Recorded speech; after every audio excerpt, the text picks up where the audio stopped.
Once the site for a pitched battle between two nations, there were guns booming from every corner.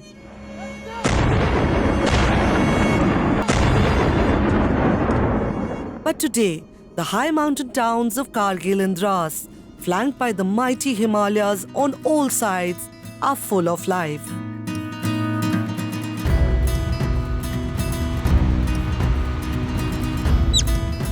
Slowly, nature is rebounding and its wild residents are back in town. Himalayan brown bears that had not been seen for over a decade are making their presence felt in more ways than one.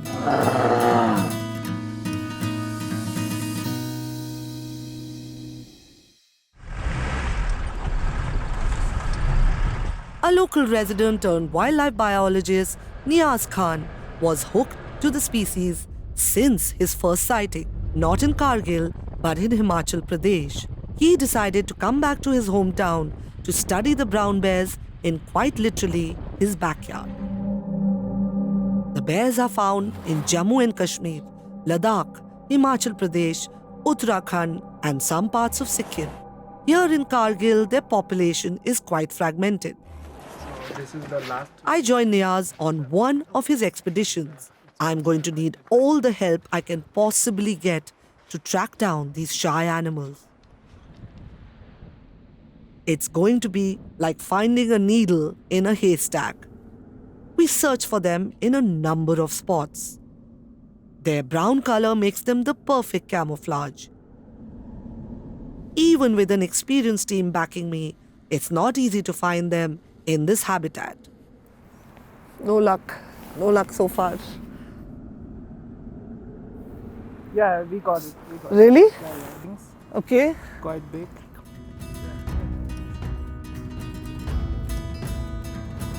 Just behind that big boulder. Oh my God, yes, I see it. Okay, so there's a mother, there's a sub-adult. Can I do a little dance? I'm so excited.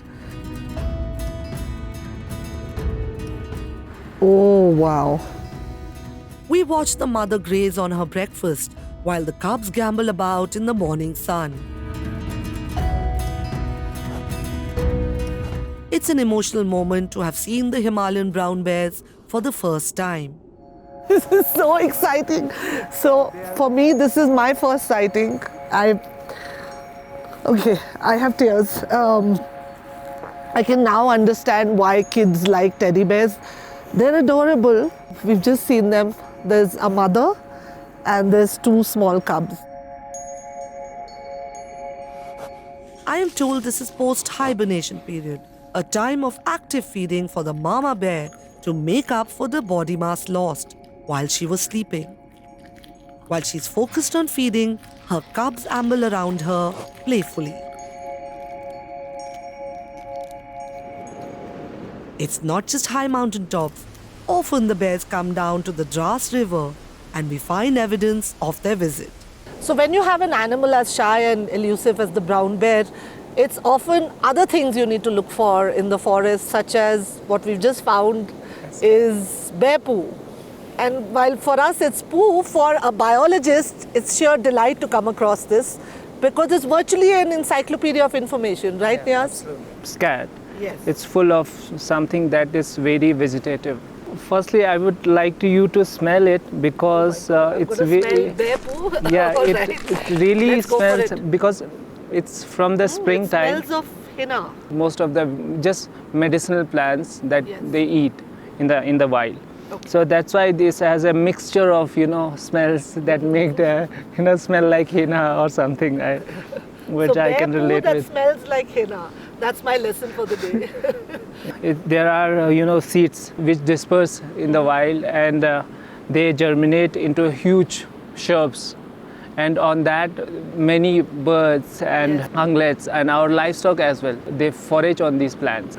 And just imagine if we collect such poops from all How over the much places and we'll get to know about the population size of the species. That is what I'm doing in my PhD work. Niaz was surprised to find that wild roses form a major part of their diet. There's so much joy in seeing these animals but I'm acutely aware of the challenges faced by the species. You know, I find it interesting, Niyaz, that we talk about polar bears and melting ice caps, but we forget about other species like the brown bear.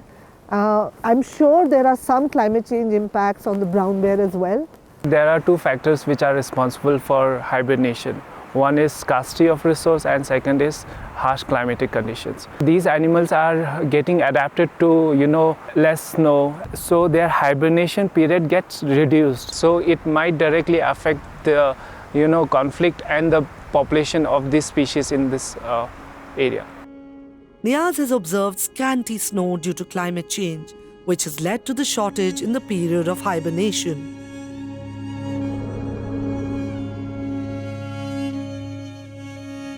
Climate change directly affects plants, which in turn impacts the food availability for brown bears, making them venture out to the nearby human settlements.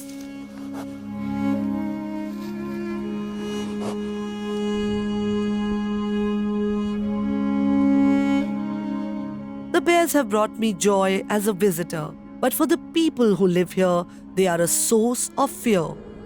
In the nearby villages, the bears are termed as the midnight marauders, and every house has a story to share. तो फिर हमारी जान को खतरा ना हो जाए हमारे बच्चों को, तो अभी तक गवर्नमेंट तो ऐसे फॉर्मेलिटी तो कर रही है, बचाने की कोशिश कर रही है, उसको मारने की कोशिश नहीं कर रही है अभी तक। तो आपके हिसाब से मार देना चाहिए? क्यों नुकसान कर रहा है तो फिर हमें मारना चाहिए। जो नुकसान करता है तो फिर हमारा माल है, इस वक्त लोग डरते हैं, माल नहीं रख पाते हैं। हमारे गाय रखे या घोड़ा रखे, डर लगता है सुबह तक क्या पता वो वहाँ पे है या मरा है, खाया है। अभी भी तूफान थे, कोई आवाज़ आती है तो हमें सिर्फ तूफान होती है तो उसी बालू की होती है। चाहे कोई भी जानवर आएगा, बालू ही बालू, यहाँ पर बालू की आवाज़ आती है, डर लगता है। As I chat with the elders in the village, the opinion is the same. The bears should be taken away for the damage they have caused to property and livestock. इंसान के साथ दुश्मनी हो जाएगा तो उसको भी वहीं पावर लगना चाहिए, या तो उसको कहीं बंद करना चाहिए या तो उसको मार देना चाहिए। I can see that people's tolerance level is on the decline. Now, from a distance, the brown bear may appear as cute and cuddly. But what happens if you live in a village where they come raiding every night? They want to take stock of all the rice, the sugar, the ghee, everything that you may have stored inside the house. So people here have installed these barbed wires. There's also this tin can which is hanging here. The assumption is that if it tries to get in through the window, then the rattling noise will alert the people that the bear is trying to get in. Now, if you notice, a lot of the homes here have just glass windows, but they've now started putting these grills. The lady of the house told me that the bear managed to get in and finish all her rice, wheat and ghee, and even killed one of her cattle. So really, these are some of the techniques that people have deployed to live with bear conflict. The terminology is very important in this case. I don't call conflict, I call interaction. Whether the humans are affecting the bear, whether the bear is affecting, we have to understand both ways. So whether we are disturbing their habitat, we are encroaching the new areas, and we are looking for medicinal plants, and which are also the diet of the species. I'm not saying that we can totally reduce the conflict, but we can, with proper management, we can reduce it to a very marginal level, like we do in case of snow leopard, we can do in case of brown bears. It's also a majestic animal to see. So we can promote it in an alternative way of livelihood, so people get to understand the species and it's important in that area. Niyaz's study shows that we can reduce bear and human interaction by proper interventions. There are other emerging threats for the species. With peace having returned to the valley and increasing number of tourists visiting Kargil, garbage disposal has become a huge problem. For the bears, this is an opportunity for a free meal. As darkness descends in the valley, under the cover of moonlight, bears descend for a midnight snack. Foraging on the hillsides is hard work, but a free meal is available every night at this spot. The problem is that in the process, the bears are losing their fear of humans that could create conflict in the future.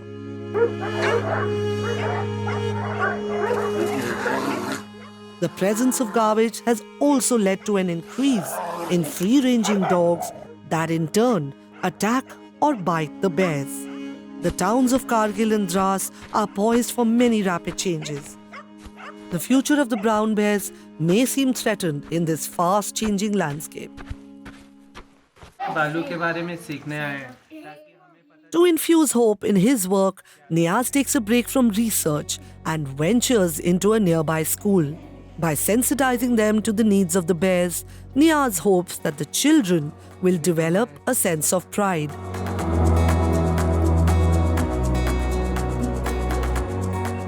And through this early sensitization, the children of these high mountain towns could become the primary advocates for the bears. हम सब इसको आसपास रहने देंगे, बालू के बच्चे को भी बचाएंगे। The landscape of Kargil is changing fast, not just due to human presence, but also due to rising temperatures. In such a fast-changing environment, the work by scientist Niaz Khan will be crucial.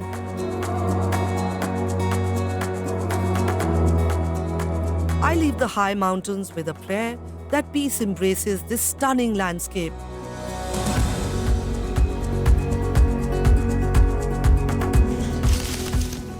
For both humans and for its wild inhabitants.